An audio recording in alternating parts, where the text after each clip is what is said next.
নমস্কার সবাইকে। আবারও আমাদের চ্যানেল সাতকাহন উপকথার নতুন আরেকটি ভিডিওতে সবাইকে স্বাগত। আশা করি আপনারা সবাই ভালোই আছেন। আমরাও খুব ভালো আছি। দেখতে দেখতে আজকে আপনাদের সাথে বেনারসের চতুর্থ পর্ব শেয়ার করছি। চলুন তাহলে বেশি কথা না বাড়িয়ে সোজাসুজি ভিডিওতেই চলে যাই। তাহলে যেমনটা আপনারা দেখছেন, আমরা সেদিনই সকাল সকাল সাজুগুজু করে চলে গিয়েছিলাম দশাশ্বমেধ ঘাটে। কিন্তু কেন জানেন? ধুর, আমিও পাগল। আপনারা জানবেনই বা কি করে? থাক, আমিই বলে দিই। সেদিনে আমাদের ট্যুরের সব থেকে এক্সাইটেড জিনিস ছিল নৌকোবিহার। কিন্তু ঘাটে পৌঁছতে না পৌঁছতেই শুরু হয়ে যায় মুষলধারে বৃষ্টি। আমাদের সবারই মন খারাপও হয়ে যায়। তারপর ভগবানের কৃপায় বৃষ্টি যদিও বা থামলো, তারপর আমরা একটা বোট ঠিক করে বেশ কিছুক্ষণ ধরে বার্গেনিং করে 2400 টাকাতে রাজি করানো হয় সেই বোটকে। আর নৌকোতে উঠতে না উঠতে আবার শুরু হয়ে যায় বৃষ্টি। এই হলো আমাদের বোট, যেটিতে আসা ছিল আমাদের জন্য আরেক কাণ্ডের জিনিস। মোটামুটি 4-5টা বোট দিয়ে দিয়ে আমাদের এখানে এসে পৌঁছতে হয় অবশেষে। আমাদের বোট রাইড শুরু হয়েছে, কিন্তু হঠাৎ করে আবার বৃষ্টি চলে আসতে এই অবস্থা হয়েছে। এই যে আমরা সব এখানে দাঁড়িয়েছি।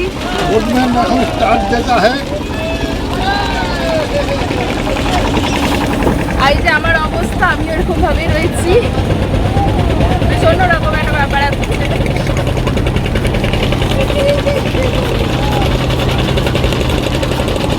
তবে বোটের মধ্যে বেশ কিছুটা সময় থাকার পরে কিন্তু বৃষ্টি থেমেও যায়। তবে যাই বলুন না কেন, গঙ্গার মধ্যে বসে বৃষ্টিতে ভেজা আর এরকম একটা কালো মেঘের ওয়েদার, উফ, সে তো পুরো আলাদাই ব্যাপার ছিল। এই যে ক্রুজটা দেখতে পাচ্ছেন, এটা নাকি কলকাতা থেকে আসছিল। তো যাই হোক, এখন দেখুন পুরো ক্লিয়ার ওয়েদার, রোদ ঝলমল করছে, ঠান্ডা ঠান্ডা হাওয়া, আলাদাই লাগছিল পুরো। আর সেদিনে আমাদের এই বোট রাইডটি ছিল 84 ঘাটের। এই যে নমঘাট, এদিকে নাকি এটি শেষ ঘাট, আর অন্য পাশে 80 ঘাট। এই নমঘাট তো আপনারা আগের দিন দেখেছিলেনই, দারুণ সুন্দর জায়গা।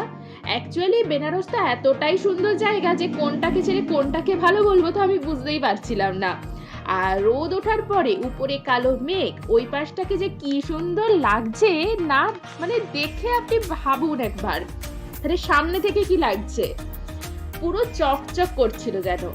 তো যাই হোক, আমাদের ছিল সেদিনেই শেষ দিন বেনারসে।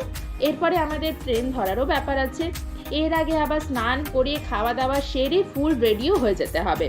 তাই আমাদের বোট রাইড কমপ্লিট হতে আমরা আর বেশি দেরি না করে ওখানে ঝটপট করে টিফিনটা সেরে ফেলি।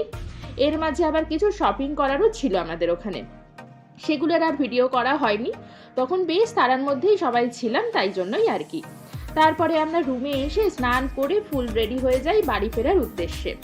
কিন্তু আমাদের ট্রেন বারাণসী জাংশন থেকে ছিল 4:05-এ।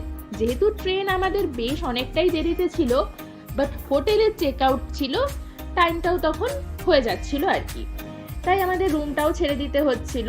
কিন্তু আমাদের হোটেলের ম্যানেজার এতই ভালো ছিলেন যে তিনি আমাদের লাগেজ রাখার জন্য একটা সুন্দর ব্যবস্থা করে দেয়। সেখানে আমরা সেফলি ব্যাগগুলো রেখে লাঞ্চ করতে গিয়েছিলাম এই প্রসাদম রেস্টুরেন্টে, যেটি আমাদের হোটেল থেকে খুবই সামনে ছিল। তো যাই হোক, ওখানে গিয়ে আমরা খুব ভালোভাবে লাঞ্চটা সেরে নিই। তারপরে আবার আমরা রুমে এসে এবারে ফাইনালি সমস্ত লাগেজ নিয়ে বেরিয়ে পড়েছিলাম স্টেশনের উদ্দেশ্যে। তবে স্টেশন যাওয়ার জন্য যে অটো ধরতে হবে, তার জন্য আমাদের আবার পিডিআর মল অবধি হেঁটে যেতে হয়েছিল। এখন আপনাদের মনে হবে যে এতদিন আমরা গোদলিয়া চকের কথা বলেছি, আজকে হঠাৎ এই পিডিআর মল আবার কোথা থেকে এলো? আসলে আমাদের হোটেল থেকে যেই সমস্ত স্টাফরা আমাদের সমস্ত লাগেজ নিয়ে অটো ধরাতে এসেছিলেন, তারা অলিগলি দিয়ে এখানেই নিয়ে এসেছিলেন। এটি হোটেল থেকে সামনে ছিল, তাই জন্যই শুনলাম আর কি। এরপরে আমরা পৌঁছে যাই বারাণসী স্টেশনে। তখনও ট্রেন আসতে বেশ কিছুক্ষণ দেরি থাকায় আমরা এসি ওয়েটিং রুমে 20 টাকা পার আওয়ার দিয়ে কিছুক্ষণ বসে থাকি। সঙ্গে একটু চা, কফি, কোল্ড ড্রিঙ্কসও খাওয়া হয়। ওহো, আপনাদের তো বলাই হয়নি, আমাদের ট্রেন ছিল বন্দে ভারত। কিন্তু আমরা সমস্ত কিছু এত লাস্ট মোমেন্টে ঠিক করেছিলাম যে কোনো ট্রেনে সেইভাবে ভালো করে টিকিট না পেয়ে অগত্যা বারাণসী টু রাঁচি বন্দে ভারত এক্সপ্রেসে টিকিট কাটতে হয়েছিল। চলুন তাহলে আজকের মতন এইখানে ভিডিওটি শেষ করছি।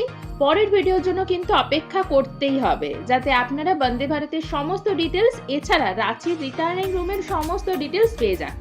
তার জন্য লাইক, কমেন্ট, শেয়ার ও সাবস্ক্রাইব কিন্তু অবশ্যই করা চাই।